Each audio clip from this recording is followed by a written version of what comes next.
হ্যাঁ বন্ধুরা, অশোক অলোক ব্রিগেড মহাবিপদে। ঘোলা মহরম মাঠে ডাবল স্কুটি টুর্নামেন্টে Ashok Alok brigade runners up হয়ে জিতে নিল একদম ব্র্যান্ড নিউ ইলেকট্রিক স্কুটি। জয় উল্লাস, ছবি ভিডিও সব ঠিকঠাক, কিন্তু আসল টুইস্টটা এলো বাড়ি ফেরার পথে। চার্জ শেষ, ব্যাটারি শেষ, রাস্তায় দাঁড়িয়ে স্কুটি বলল আজ না। শেষমেশ বিজয়ের স্কুটি হয়ে গেল বিপদের কারণ। ঠেলে ঠেলে হাসতে হাসতে গল্প করতে করতে বাড়ি ফেরা। শিক্ষা একটাই, টুর্নামেন্ট জেতার আগে যেমন প্ল্যান দরকার, স্কুটি আনার আগেও চার্জ দরকার। সব মিলিয়ে দিনটা মনে রাখার মতোই হলো। ট্রফি আছে, স্কুটি আছে, হাসির গল্পও আছে। চার্জ শেষ হতে পারে, কিন্তু অশোক অলোক ব্রিগেডের স্পিরিট কখনোই শেষ হয় না।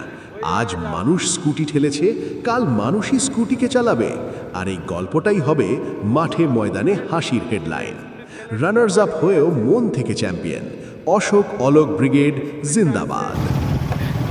আজ অশোক অলোক ব্রিগেড স্কুটি জিতে, স্কুটির অবস্থা দেখো মিস্টার রাজ্জাক, আর ওদের স্কুটির চার্জ নেই।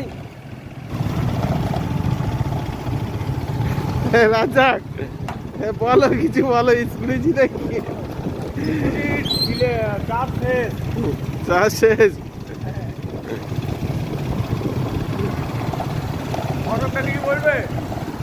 অশোক তো ভেতরে বসে আছে।